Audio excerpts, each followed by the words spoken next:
Hi folks, I'm Matt and welcome to my top 200 games of all time. Alright, let's get it started. At number 120 is Arcadia. Arcadia. How do I explain this game? First off, you have these like Tetris style pieces and you're playing these cards that match that, whatever piece it is, and you're placing it on the board. Now where you place it does matter because you're wanting to surround other tiles on the board. Now when you do that, you grab the colored seal that was placed on top of that tile. Those seals can be cashed in for points, and those points are determined in the middle of the board by the seals that are on the castle. You see, every time you grab a seal, you place a castle piece that matches the color of that seal, and you're placing it on these castle walls. And you want to place it where it covers up probably some other color seal that you don't have, but also show more colored seals of the ones you have. This is really kind of hard to explain without showing you the board game. Now I like this game. There's a lot of thinking going on because not only are you placing these tiles, you're also how you cover up the tiles, or surround them I should say, is very interesting because you have these individual workers. You can get more by certain spots by placing tiles over certain tents. Pictures on the board, but as you're placing these workers around, they can also surround multiple tiles, so you can get multiple seals during a turn, and of course get to place multiple castle pieces. And it's really cool because the castle, whatever's showing on the top, determines the value of that seal. So there may be a time you're like, man, there are 4 red seals out here, or 4 gold. And I've already got 3 or 4 of the 5 gold seals in my possession. I need to go ahead and cash this while the cashing is good. So you remove one of your flags. Now I love this that you get to determine when you want to cash in, because if you get too greedy, you wait too long, you may lose a great opportunity to make a lot of money.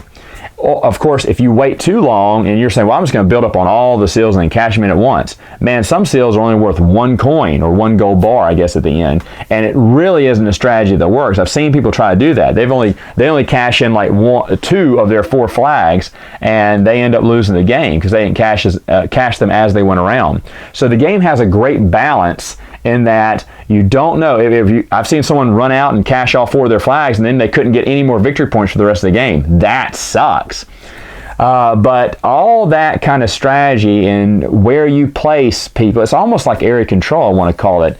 But it's very important. It's a very unique game. I remember my first time playing this game and I thought, wow, this is really unique. And as I drove home from it was BGG SpringCon, I was like, yeah, I need to add this to my collection. Now last year it was number 85, so it just dropped 35 spots because I have new games on my list. But Arcadia, great game. My number 119 is Navigator. Navigator, you are basically moving ships, building ships, founding colonies, and discovering new land. You're buying and selling different types of resources too. And the cool thing about this game is they have a market to where the more you sell, the lower the cost goes down. But the more you produce, and how you produce stuff is when you colonize a place, you set up little factories to produce whatever good is there.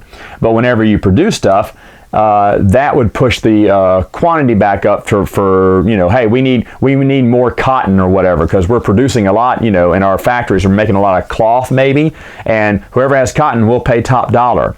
So the markets shift. Again, like there's 2 tracks on these markets here. The more you sell, the lower it costs, the cheaper it gets to sell stuff. But the more on the flip end, if you're manufacturing that stuff, it actually is going to give you a lot of good bonuses.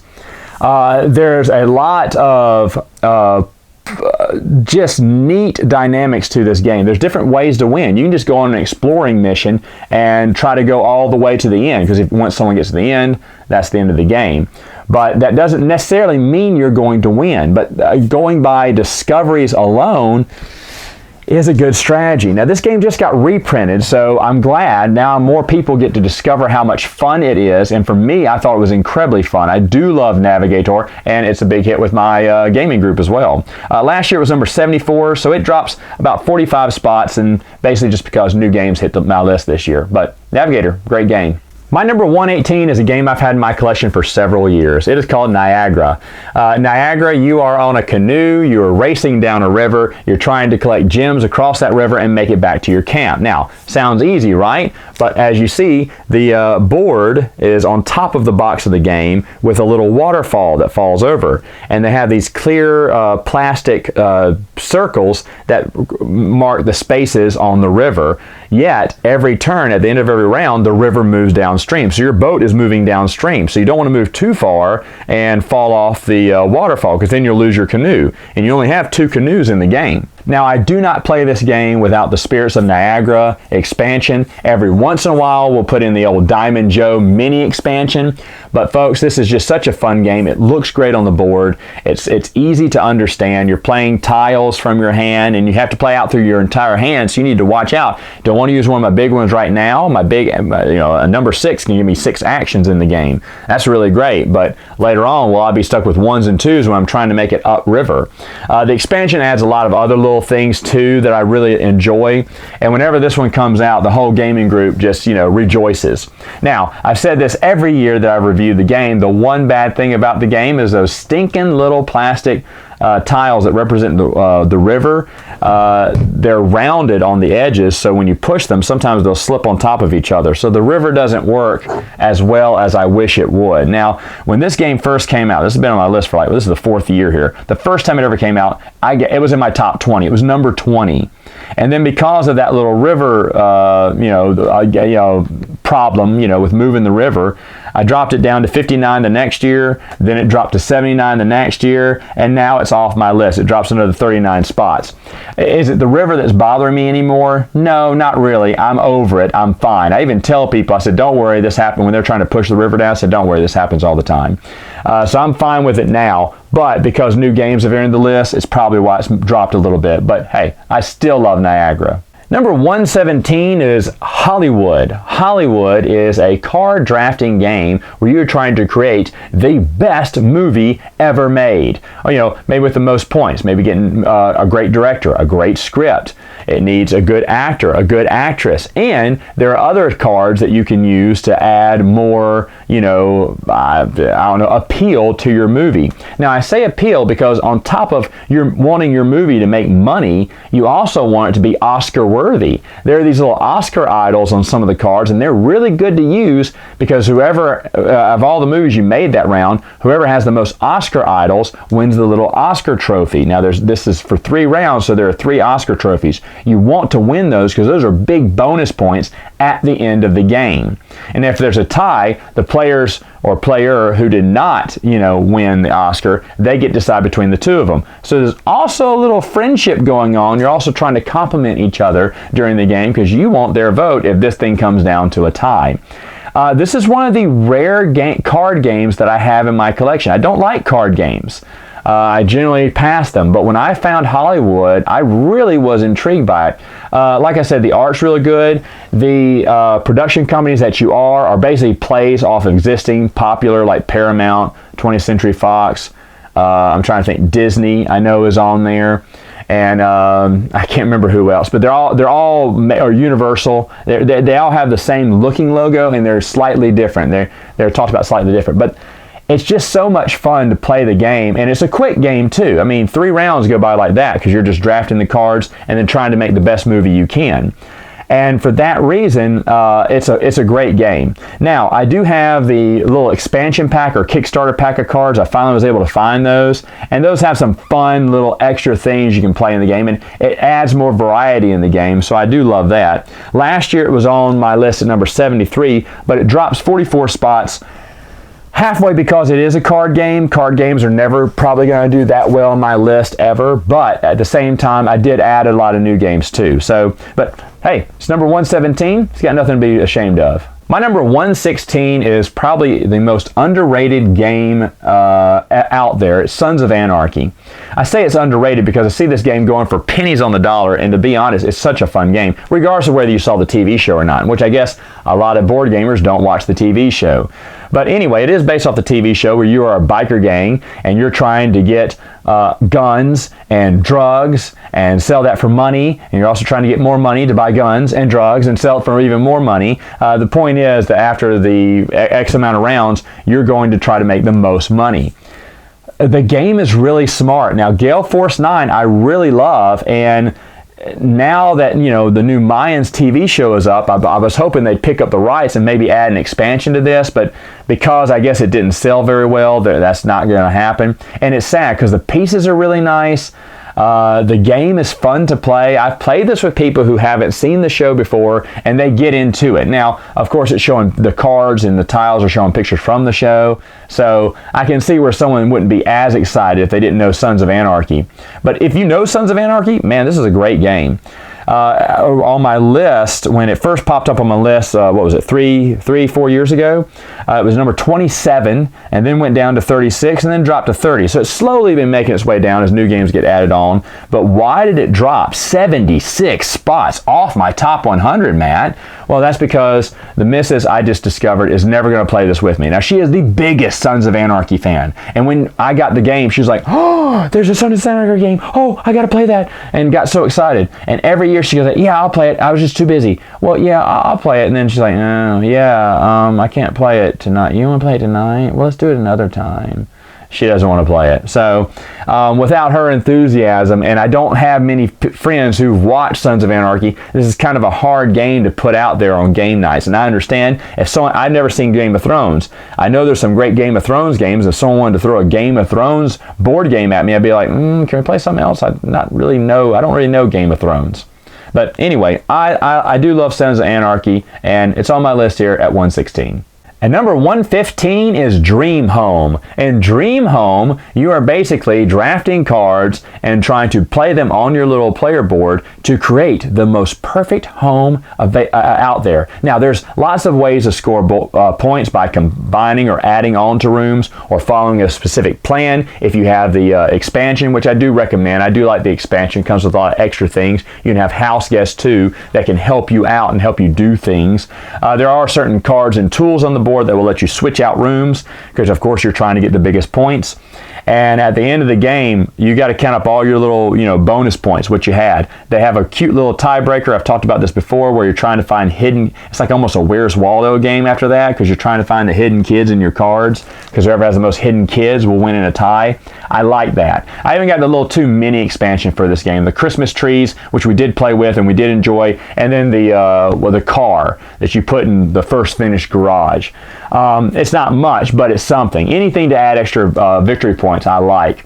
Now, I just said I don't have that much love for card games, and this is a card drafting game, but man, I love this game. This game has been number 72 on my list since it came on for the past 2 years. 72, then again 72. So even new games that come on the list, it doesn't phase it. It still goes up there. So when I did my list again, I was like, oh man, didn't make my top 100 this year. It dropped 43 spots on top of that. So I mean, like I said, some of that's new games, I guess, but I don't have an answer for why it dropped out of my top 100, because it's still a game we love to play. I'll be honest, the missus hasn't played this game, and I know that she would love this game. She would absolutely love this game, because every time we play it, and I play it with just a bunch of guys, it doesn't look like, a big man's game, but it is so much fun to play. So Dream Home, great game. My number 114 is Kings of Israel. And Kings of Israel, you are in, it's basically a co-op game where you're all prophets going around Israel trying to remove sin or golden calves from the board. And of course, you're trying to do that before a certain, round. Depending on the number of players, determines the number of rounds you have. And of course, there are bad events that are happening the whole time to make the Israel worse. And at the same time, you're trying to play cards and do things to kind of remove it and win the game. You're trying to set up X amount of altars. It depends on how many players you have. Now, someone said, this is the Christian version of Pandemic. Yeah, that's a safe assessment. It is. As you see, I have it above Pandemic because I do like the game. Plus, you can add extra difficulty in it by adding the Thief and the False Prophet. Now, in my past few games, I've been tempted to add the Thief and False Prophet. I haven't yet, but I think in my next game, we might start doing it because we are getting to where we're winning a little bit here. And even though we don't win that much, sometimes we do lose. But you can turn up the difficulty a little bit with putting first the Thief and then putting the false prophet in too, and then putting both in would be, you know, the hardest it would get. And I can imagine it'd be pretty hard too. And I like to play with those, but the only thing is, again, this is a co-op. It was number 57 on my list because I was really blown away by this when I played it at the, it was a Phoenix Game Fair. I was like, oh my gosh, because I heard it was a pandemic ripoff, a Christian pandemic ripoff. I was like, oh well. I said, well, I'll try it out. And I was like, this is actually really fun. I remember we played it again with the group I was with. And they're like, okay, Matt, Kings of Israel, nice. Who are you again? They didn't know who I was. But anyway, the reason it drops, exactly 57 spots, that's weird. It was number 57, drops 57 spots here to 114, is because it's a co-op game. I'll just go ahead and say it. It's hard to get people to play co-op games. But I really enjoy the theme of this one, so that's why it's on my list. All right, the next three are all brand new to my collection. And I am shocked at number 113 is because I never thought Storage Wars would be this much fun. In Storage Wars, you're going to be one of the characters from the TV show. You have two specialties, you know, two hobbies items that you're really looking to collect. Maybe it's antiques, maybe it's something else, or I can't remember what the four different ones are, antique furniture or something like that, or dolls or collectibles or something like that.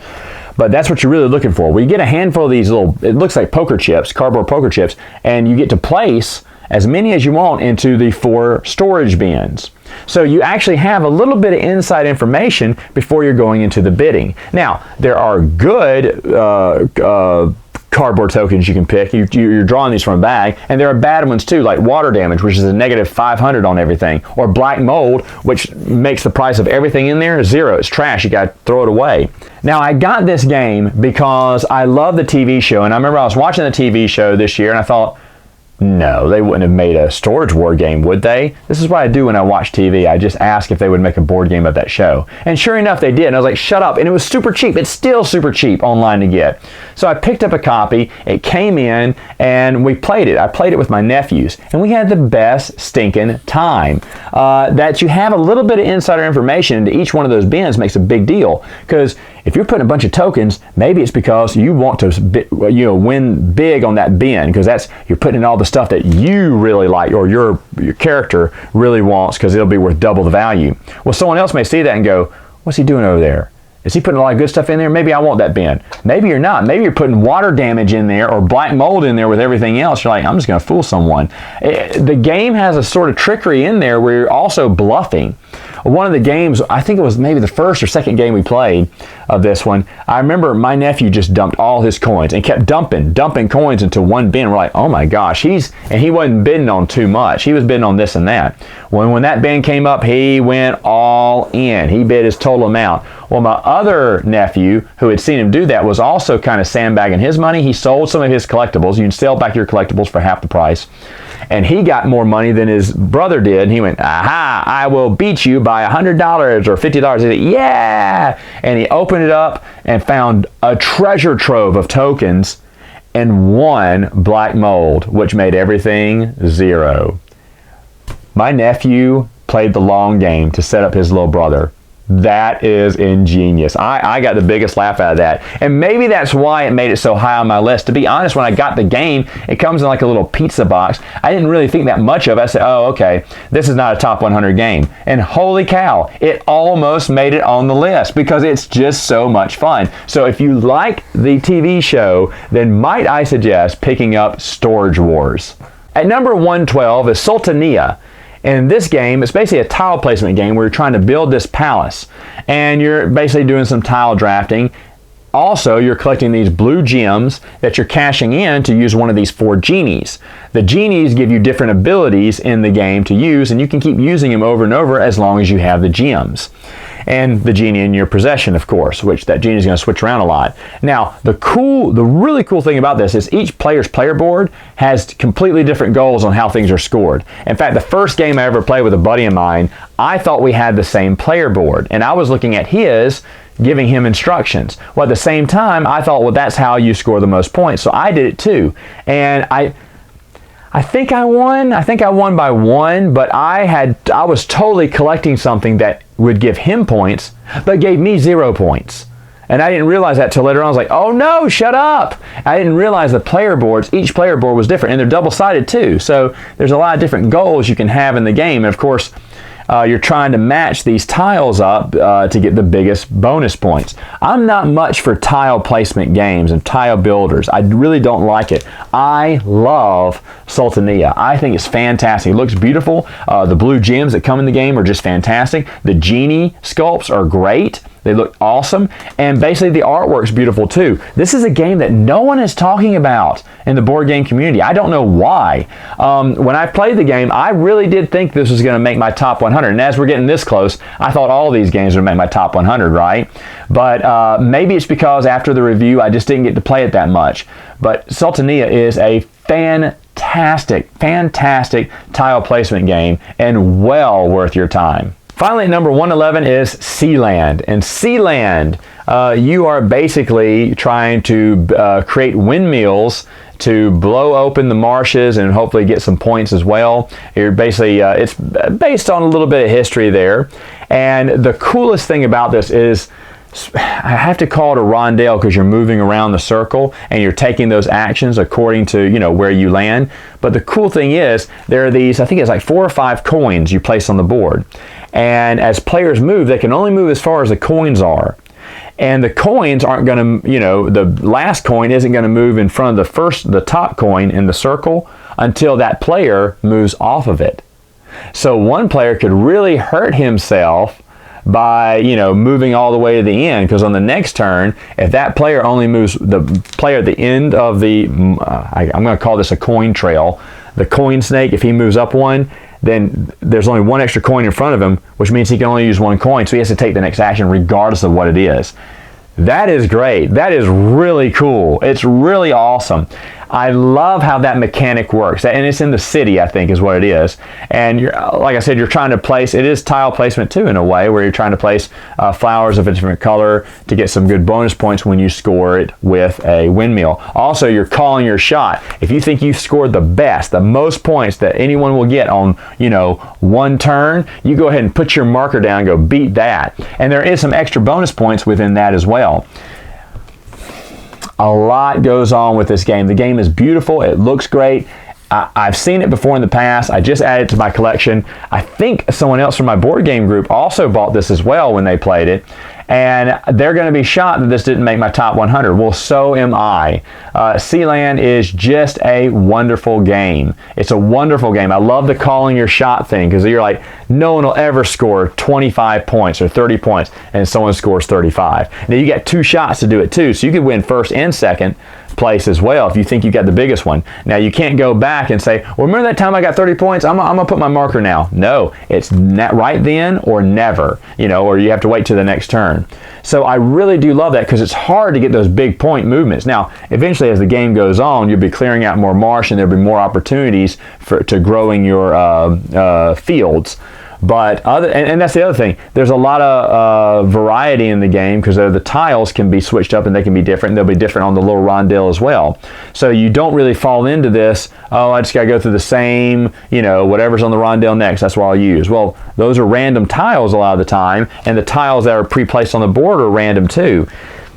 A lot of replayability. This is a game, another game you can get for super cheap. No one ever talks about it, but it is a fantastic game, Sealand. All right, folks, that is it right now, but come back and I'm going to tell you about 10 more games that just didn't make my top 100. See you later.